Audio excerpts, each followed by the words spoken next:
하나님의 말씀은 신약성경 사도행전 제7장 1절에서 18절까지입니다.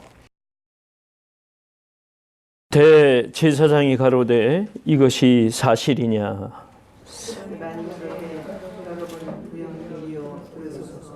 우리 조상 아브라함이 하란에 있던 메소포타미아에 있을 때에 영원한 하나님이 그에게 보여 가라사대 내 고향과 친척을 떠나 내가 네게 보일 땅으로 가라 하시니 아브라함이 갈대아 사람의 땅을 떠나 하란에 거하다가 그가 아비가 죽음에 하나님이 그를 보고서 너의 사방을 땅으로 옮기셨느니라. 그러나 여기서 발붙일 만큼도 유업을 주지 아니하시고 다만 이 땅을 아직 자식도 없는 저와 저의 씨에게 소유로 주신다고 약속하셨으며 하나님이 또 이같이 말씀하시되 그 씨가 그 땅에 남게 되리니 그 땅 사람이 종삼아 400년 동안 괴롭게 하리라 하시고 또 가라사대 종 삼는 나라를 내가 심판하리니 그 후에 저희가 나와서 이곳에서 나를 섬기리라 하시고 할례의 땅을 아브라함에게 주셨더니 그가 이삭을 낳아 8만의 할례를 하고 이삭이 야곱을 야곱이 우리 12조상을 낳으니 여러 조상이 요셉을 시기하여 애굽에 팔았더니 하나님이 저와 함께 계셔 그 모든 환난에서 건져내사 애굽으로 가까워서 조상과 지혜를 주시매 바로가 저를 애굽과 자기 온 지대의 지대로 세우리라. 그때 애굽과 가나안 온 땅에 흉년 들어 큰 환난이 있을세 우리 조상들이 양식이 없는지라. 야곱이 애굽에 국식이 있다는 말을 듣고 먼저 우리 조상들을 보내고 또 재차 보냄에 요셉이 자기 형제들에게 알게 되고 또 요셉의 친족이 바로에게 드러나게 되니라. 요셉이 보내온 국집 장나가 친족 75사람을 청하였더니 야곱이 애굽으로 내려가 자기와 우리 조상들이 거기서 죽고 세겜으로 옮겨 아브라함이 세겜 하모를 장착해서 은으로 갖추고 산 산돔에 장사하리라. 하나님이 아브라함에게 약속하신 때가 가까움에 이스라엘 백성이 애굽에서 번성하여 많아졌더니 요셉을 알지 못하는 새 임금이 애굽 왕위에 오르매. 아멘. 우리는 이 세상을 살아가면서 다 스테터스라고 그러죠. 스테투스. 자기 신분을 가지고 삽니다. 이제 국가라고 하는 형식 있고 그다음에 본질적으로 사람들이 구성원을 이루어서 살아가는 것이 현실인데 여러분 한 분 한 분은 하나님의 자녀라는 신분을 가지고 계시고 또 이 땅에 미국에 살아가는 하나님의 허락하신 땅에서 살아가는 여러분이 국가의 한 국민일 수 있습니다. 근데 우리는 말이죠. 어떻게 살아야 되느냐 하면은 결론부터 말씀드리자면은 자유를 가지고 살아야 돼요. 자유. 그래서 사람들은 사상의 거침을 또 받을 때도 있고 또 그 구속을 받을 때도 있고 그래요. 근데 단 하루를 살아도 구속되지 아니한 시민으로서의 자유를 이렇게 갖고 산다는 것처럼 좋은 건 없어요. 그게 자유예요. 그래서 요한복음 8장에 예수님이 그러셨잖아요. 너희가 내 말에 거하면 나의 참 제자가 되는데 진리가 너희를 자유하게 하리라 그랬습니다. 자, 이 자유가 되기 위해서는 예수님의 제자가 되는 데에서 참 자유가 있는 거예요. 세상 살면서 예수님의 자유, 하나님의 그 자유를 우리에게 주셨는데 그 조건은 뭐냐면 제자가 되는 거란 말이에요. 제자. 여러분이 오늘 이곳에 오셔서 이렇게 거룩하게 하나님께 예배 드릴 때 여러분이 주님을 택한 것이 아니라고 그랬어요. 하나님이 여러분을 택하셔서 하나님의 제자가 되게 하셨어요. 그 사실을 마음에 믿으시고 주님 앞에서 여러분이 참 제자로서의 자유를 누리시기 바랍니다. 그걸 인정하시기 바랍니다. 여러분 하나님의 자녀가 되셨어요. 진리를 갖게 되면은 세상을 살아가는데 자유를 얻고 산다. 그렇게 자유를 가지고 산다. 그래서 구속받지 않는 거예요. 한 국가의 국민으로서 지켜야 할 의무와 권리는 있어요. 그러나 한 인간으로서 갖는 자유는 아무도 구속하지 못한다. 이것이 세상을 살아가는데 그 기본이 되는 거예요. 여러분이 진리를 알게 되는데 진리를 알게 된다는 건 뭐예요? 예수님과 또 예수님이 이 땅에 오셔서 하나님을 대신하여 여러분의 구원을 허락하셔서 이제 우리 믿기만 하면 믿음만 드리면 이제 하나님의 백성이 되는 그 길을 예수님이 터놓으셨고 그 예수를 여러분이 모시고 받아들임으로 우리는 하나님의 자녀라 일컬음을 얻게 되는 거예요. 그래서 능력인 거예요. 그래서 세상을 살아가는 진정한 자유인으로서 승리는 뭐냐면은 세상을 이기는 믿음을 가진 자예요. 여기 스데반이 바로 그런 사람이었어요. 우리가 6장에 보면 공부했습니다마는 일어나서 이제 율법과 하나님의 복음의 진리를 이 변환점이거든요. 그 당시에 교회 그러니까 예배당을 생각했고 그 당시에 사람들은 율법에 이렇게 얽매여 있을 때 예수님이 이 땅에 오셔서 교회당도 아니요 율법에 얽매인 것도 아니요라는 것을 이 스데반은 증거했던 거예요. 그러니까 이건 파격적인 거죠. 어려운 말로 파격이라는 말은 기본의 형식을 깬다는 얘기예요. 깨서 복음의 진리를 전할 때에 많은 사람이 받아들이기도 했지만 전통적인 율법주의에 매여 있거나 교권주의에 매여 있거나 교회에 얽혀서 교회만이 당시의 교회보다는 당시의 성전, 당시의 회당이라고 볼 수가 있죠. 거기에 얽매여 있으면은 예수님의 복음을 받아들이기가 어려워요. 그래서 스데반이 결국은 순교를 당하지만 무엇으로 했느냐면 교권주의에 얽매인 것을 복음으로 바꿔드리는 일을 이 전환점을 만드는데 하나님은 스데반을 쓰신 거예요. 여러분 6장 마지막 절 보니까 거기 뭐라고 얘기했냐면은 공회 중에 많은 사람이 앉아서 스데반을 주목하여 봤더니 스데반의 얼굴이 천사의 얼굴과 같았다 그랬습니다. 그 다음에 7장 1절에 보니까 그 중에 대제사장이 일어나서 얘기합니다. 이것이 사실이냐? 스데반이 얘기한 것이 사실이냐? 그 얘기는 아마도 대제사장의 마음속에 양심이라는 것이 있어서 좀 양심이 좀 찔린 것 같아요. 새로운 파격적으로 복음의 진리를 가르치는 거 대제사장이라고 눈이 없어요. 다 듣죠. 보죠. 듣죠. 아, 세계가 이렇게 변화하는구나. 그러니까 로마서 12장에 이 바울이 그 얘기를 한 거예요. 이 세대를 알고 하나님의 뜻을 분별하라는 거예요. 그래서 하나님의 거룩한 신령한 제사를 드리는 하나님의 백성이 되라는 거예요. 여러분 이 세상 돌아가는 거에 눈이 어두우면 안 돼요. 내가 지금 여기 서 있는 자리가 어디냐? 며칠 전에 여기 지진이 일어났어요. 나는 하루는 막 서류를 정리하고 내가 내 서재에서 막 일을 하는데 지진이 나는 집이 막 흔들려요. 또 어제 그저께는 우편물을 가지러 갔더니 옆에 백인 친구가 그래요. 지금 얼스위크에 일어났다. 지금 지진이 일어났다고 그래요. 그러니까 진짜 그 키를 열다가 몸이 흔들거리는 걸 느꼈어요. 그러면 순간에 무슨 생각이 드냐면은 지진이 막 일어났다 한다는 거는 지금이 어느 때다 하는 거를 깨닫게 한단 말이에요. 우리 다 깨달을 거예요. 그래서 두려움에 느낀 사람도 있을 것이고 어떻게 해야 될 것인가. 사람의 한계를 거기서 느꼈다는 거예요. 하나님이 아니면은 우리가 어떻게 될는지 모르는 거예요. 여러분이 지금 사시면서 아세요? 내일 아니면 예배 드리고 나가서 지금 어떤 일을 당하실는지 누구도 모르는 거예요. 그건 하나. 그러니까 오늘을 사는 거예요. 근데 오늘을 살 때 예수님이 부탁하시기를 진리 가운데서 살아라 말이야. 그럼 하나님 개런티 해주신다 이거죠. 사랑하는 여러분, 오늘 진리 가운데 거하시면 여러분 장래는 걱정하실 게 없습니다. 하나님이 책임져 주시기 때문에 우린 그런 믿음이 있는 거예요. 그래서 분별하라는 거예요. 세상을 어떻게 살아야 할 것인가 자세히 지혜를 가지고 자세히 살펴보라는 거예요. 그게 하나님이 우리에게 주시는 메시지예요. 여러분이 이 세상의 믿음을 가지고 사시는데 이 세상에 하나님 나라를 세우는 일을 이제 사역자로서 우리 모두가 감당해요. 어떤 사람은 목사로서 감당해야 되고 평신도로서 어떤 사람은 다 자기 위치에서 하나님이 여러분에게 다 일할 수 있는 일을 하나씩 주신 거예요. 이 세상에 공짜로 온 사람 없어요. 어떻게 보면은 생을 포기하는 사람들이 어리석은 사람들이죠. 깨닫는 사람은 내가 이 세상에 왜 왔는가?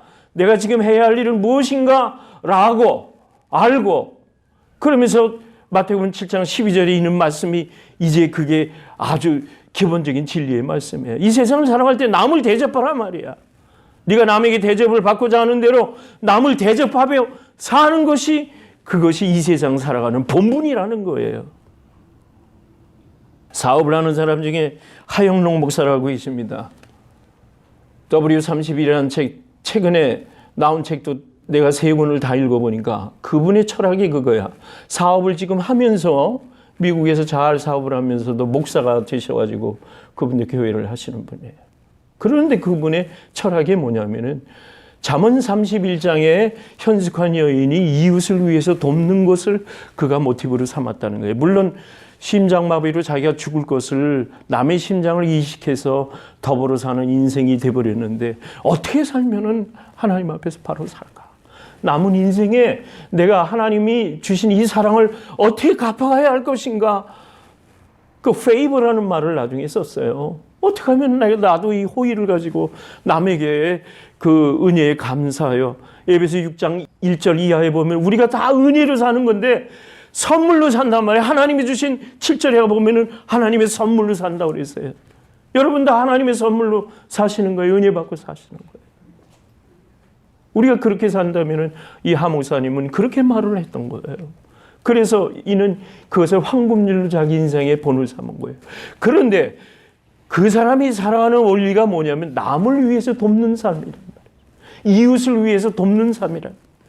비록 하목사님 말고도 많은 기업인들의 책을 제가 좋아해서 읽어봤어요.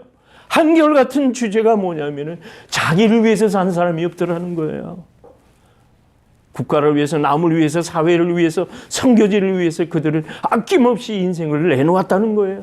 물질을 내놓았다는 거예요. 내 이웃을 냉과 같이 돌볼 때에 그때에 하나님이 부의 개념을 주시고 하나님이 축복을 주신다는 거예요. 오늘 여기 스데반을 소개하지만 스데반은 복음을 전하는 사람이었지만 순교를 당하기까지 그는 아낌없이 자기가 깨달은 진리를 선포한 거예요. 오늘부터 3시간에 걸쳐서 스데반의 얘기를 설교해 드리겠습니다. 오늘의 내용은 아브라함이 어떤 약속을 가지고 하나님으로부터 받아서 그가 의로운 자라 일컬음을 가지고 살았는가, 그것을 증거한 거예요. 근데 이걸 우리가 변증이라고 그러거든요. 그러니까 절대적인 진리를 놓고 나가 갖는 진리를 부딪혀가면서 나의 이론을 펼치는 것을 우리가 변증이라고 그래요. 스데반은 변증을 참 잘했어요. 오늘 본문을 보니까 대제사장들이 이 사실이냐 이렇게 물을 때 스데반이 이때 일어나서 얘기를 합니다. 아브라함을 보시라. 아브라함은 자기 고향 친척을 떠나서 하나님이 아무것도 알지 못하고 그는 창세기 12장에 보니까 하나님이 예언을 해주시기 뭐라고 그랬냐면 계시적으로 네가 이 민족의 기본이 될 것이다. 장차 하나님이 세우는 나라에 하나님의 존속으로서 민족의 약속 있는 민족의 네가 시작이 될 거다. 그런 약속을 받았어요. 여러분, 그러면 하란 땅을 떠날 때 하나님이 아브라함을 축복하실 때 바로 가서 약속하신 대로 새로운 땅에 가서 이제 아내 사라와 함께 자녀를 낳고 이스라엘 민족을 빨리 퍼뜨려서 이렇게 하나님의 뜻을 이루어야 되는데 웬걸 하나님의 약속은 그게 아니었어요. 400년이 지나도록 하나님은 그 약속을, 이스라엘의 약속을 지켜주지 않으셨어요. 나중에 여기 보니까 7절에 보니까 종산 나를 내가 심판하리니, 이 내용이 뭐냐면 애굽에서 모세를 불러내올 때에 그 종 삼는 나라, 애굽을 종 삼는 나라에서 가나안 땅으로 하나님은 이스라엘 백성을 40년 이상을 또 거쳐서 나오게 하셔서 가나안을 들어가게 하신 거예요. 그 애굽에서 종살이를 400년 동안을 한 거예요. 여러분 생각해 보세요. 얼마만한 민족으로 봤을 때 얼마나 인내가 필요한 거예요. 하나님이 분명히 아브라함을 통해서 너의 몸에서 난 자라야, 그 씨라야 하나님의 이스라엘 참 민족의 조상이 되겠다 이렇게 얘기해서 이삭을 낳게 하시고, 그것도 100세나 돼가지고 이삭을 낳게 할 때 그걸 참지 못하고 이스마엘이라고 하는 이삭의 형을 13살이나 더 먹은 형을 내서 사람의 생각으로 했지만은 오늘날 그 뿌리가 이렇게 이 세계를 지금 힘들게 만들잖아요. 하나님은 모든 걸 볼 때 다 약속이에요. 이 약속을 참고 기다리는 인내와 연단을 사람들에게 요구하시는 거예요. 여러분 개인적으로 계시적으로 볼 때도 다 하나님의 약속이 있어요. 우리는 약속이 없는 사람이 없어요. 그 약속의 표시로 하나님의 자녀로 할례를 행하잖아요. 이 말씀을 로마서 6장에 보니까 죄에서 해방되어 가지고 의의 종이 됐다. 하나님의 아브라함의 일생을 볼 때 쭉 아브라함을 통해 의의 종이라고 그랬거든요. 왜냐하면 하나님의 약속을 믿고 그는 변절하지 아니하고 끝까지 하나님을 따라간 사람이 되었던 거예요. 여기 오늘 본문을 우리가 읽은 걸 보면은요, 이 역사가 400년 이상이 되는 공간을 만들어 놓은 거예요. 그래도 아브라함은 단 하나도 의심하지 않고 하나님을 절대적으로 믿은 것을, 그 믿음을 하나님은 의로 여기시다는 거예요. 에베소 2장에 보면은 너희 허물과 죄로 죽었던 너희를 살리셨다. 이 세상 풍속을 쫓고 공중 권세 잡은 자를 너희들이 따랐는데 사실 그래서 본질상 진노의 자식이었는데 허물로 죽은 우리를 예수 그리스도와 함께 다시 살리셨다. 부활의 신앙을 오늘 우리에게 주신 거예요. 그러면서 우리는 하나님의 은혜를 선물로 받고 이 땅을 산다는 거예요. 아브라함의 얘기가 로마서에 또 나옵니다. 로마서를 보면은 3장 4장을 보면 율법에 대한 이야기가 나와요. 오늘 이 본문의 율법이라고 하는 것을 볼 때에 행위로 하나님 앞에서 의롭다 하심을 얻을 육체가 하나도 없다는 거예요. 로마서 보니까 로마서 3장 19절에 보니까 그런 말씀이 있어요. 다만 율법으로는 죄를 깨닫는 그 기준이 된다는 거예요. 그 율법 자체를 가지고 구속받을 인생은 하나도 없다는 것을 바울은 로마서에서 가르쳐주고 있어요. 예수님을 믿음으로 말미암아 믿는 자에게 미치는 하나님의 의인이 차별이 없다. 우리가 은혜로 값없이 예수님의 구속을 받습니다. 그래서 지금 우리는 의롭다 하셔서 천국 시민의 이제 자격을 가지고 이 땅에 우리 지금 살고 있는 거예요. 놀라운 건 하나님이 4장 3절에 보니까 아브라함이 하나님을 믿음에 저로 저희에게 의로 여기신 바 됐다 그랬습니다. 사랑하는 여러분, 우린 신앙적으로 보면은 영적으로 보면 다 아브라함의 후손들입니다. 비록 우리는 이스라엘인이 아니고 이방인이지만은 아브라함의 그 씨로 인하여 아브라함의 믿음으로 인하여 우리가 다 하나님의 자녀가 되었습니다. 이제 우리가 가져야 할 것은 오직 믿음뿐인 겁니다. 하나님, 예수님, 또 부활하신 예수님을 믿어 성령 가운데 오늘 살아가면서 우리가 더 천국으로 가야 영원한 하나님의 영생을 얻은 것에 대해서 우리는 감사할 수밖에 없는 겁니다. 왜 그런지 그 이유를 하나 예를 들어드릴게요. 어느 수도원에 훌륭하신 수도사가 계셨는데 제자들을 길렀습니다. 제자들을 기르는데 그 중에 그 제자들 중에 하나가 참 기억력이 없는 제자가 하나가 있었어요. 그리고 또 못생긴 제자가 하나가 있었어요. 그래서 같은 제자끼리 흉을 봅니다.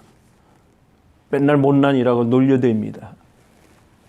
한 번은 그 수도사 선생님이 제자들을 잘못 불러 모으고 살아있는 새를 한 마리씩 주는 거예요. 다 나눠주신 다음에 뭐라고 이제 하시느냐 하면은 너희들은 이제부터 가서 이 새를 죽여가지고 시체를 가져와라. 그런데 이 새를 죽일 때 아무도 모르는 은밀한 곳에 가서 죽여가지고 와라. 그게 과제였어요. 그래서 새를 한 마리씩 가지고 선생님이 얘기한 대로 가서 이제 해질 무렵이 되니까 한 마리씩 전부 가져옵니다. 근데 그 새를 보니까 전부 죽은 새가 한 마리씩 다 쌓여 있어요. 맨 꼴찌 이 못난이 제자가 옵니다. 제자가 오는데 그 손에 보니까 새가 죽은 새가 아니라 살아있는 새였습니다. 그래서 놀려댔습니다. 너는 왜 선생님 말씀을 안 들었느냐 했더니 선생님 앞에 이 제자가 하는 말이었습니다. 아무리 은밀한 곳을 찾아보아도 나는 그 은밀한 곳을 찾을 수가 없었습니다. 여기 가봐도 하나님이 계신 것 같고 저기 가봐도 하나님이 계셔서 하나님 앞에서 이 새 한 마리를 내 손으로 죽일 수가 없었습니다. 여러분, 이 양심, 하나님을 의식하고 산다는 양심으로 산다고 봤을 때 하나님은 그걸 믿음으로 여긴 거예요. 이 땅에 살면서 우리가 믿음이 없으면 단 한순간도 걸음을 내뻗지 못할 수밖에 없는 거예요. 이 믿음을 가지고 사는 것, 여러분 아니라 할지라도 여러분 속에 계신 성령님이 하나님의 자녀라는 걸 여러분을 증거해 주고 계신 겁니다. 요란하게 신앙생활 안 하셔도 괜찮아요. 마음에 하나님을 믿으시고 하나님의 양심에 따라서 이 땅을 살아가신다면 그 자체가 아브라함의 자손이라는 거예요, 여러분들. 그런 사람의 특징이 있어요. 여기 본문에 나타나 있는 아브라함의 얘기를 하면서 스데반은 무슨 얘기를 하냐면 꼭 성전에만 가야만이 거기에 하나님이 계신 것이다 이렇게 얘기해 준 거예요. 근데 아브라함은 그렇게 보여주지 않았다는 것을 변증하고 있는 거예요. 아브라함이 하란 땅을 떠날 때 어디에 가든지 그는 하나님이 계신 것을 믿어서 그때는 성전이 있을 수도 없었어요. 그런데도 하나님은 계셨다는 것을 여기서 믿었다는 거예요. 그런데 왜 너희들은 자꾸 성전 중심으로 솔로몬이 성전 짓기 이전에도 하나님이 계셨다는 거예요. 근데 왜 이렇게 너희들은 성전을 주장하느냐? 그런 거예요. 스데반은 그렇게 변증한 거예요. 성전이 없어도 또 율법이 없어도 하나님은 그 율법 위에 하나님이 계시다는 것을 믿어라. 이 이야기를 스데반은 변증으로 얘기해 준 거예요. 말씀의 결론을 내줍니다. 우리가 이 땅에 살아가면서 분명하신 하나님이 의로 여기시다는 것, 우리가 신앙의 의를 갖는다는 것은 의로 여김을 갖는다는 건 하나님에 대한 믿음이라는 겁니다. 여러분이 이 땅에 살아가는 힘이 뭐가 있겠어요? 우리는 하나님을 믿는 믿음 그 하나 가지고 사는 거예요. 스데반은 이 이야기를 해다 돌에 맞아 죽었습니다. 아브라함이 그 믿음을 하나님의 의로 여기셨다는 걸 알고 스데반도 하나님을 예수 그리스도께서 이 땅에 오셔서 우리 죄를 다 용서하시고 이제 내가 하나님 앞에 자유인이 되었다는 그 하나 가지고 스데반은 이 이야기를 하고 진리를 선포하고 교권주의에 얽매였던 종교 재판을 받고 그는 돌에 맞아 죽었다는 겁니다. 오늘도 많은 사람들이 이 세상에는 많은 사람들이 교회를 적대합니다. 믿는 일을 대적합니다. 그러나 어디 가든지 우리는 하나님의 자녀 자윤이라고 하는 긍지를 가지시고 오직 아브라함이 그랬던 것처럼 오직 믿음 하나 가지고 하나님께 의롭다 칭함을 얻으실 사랑하는 여러분이 되시길 주의 이름으로 축원합니다. 하늘에 계신 우리 아버지 하나님, 하나님께서 세상을 지으시고 오늘 이 땅에 여기까지 우리를 이루게 하셨는데 하나님은 하나님의 계획과 질서대로 세상을 운행하고 계시는 줄로 믿습니다. 그 가운데 우리들이 자유인으로 이 땅에 살아가는데 스데반은 목숨을 던져 하나님이 이제 자유인으로서 구속받은 믿음의 자녀라는 것을 선포하다가 죽었는데 아버지 하나님, 우리들은 그 믿음을 따라 우리 하나님을 믿는 믿음 안에서 이 땅에 하나님이 맡겨주신 사역을 감당하며 살게 하여 주옵소서. 예수님의 이름으로 기도하옵나이다. 아멘.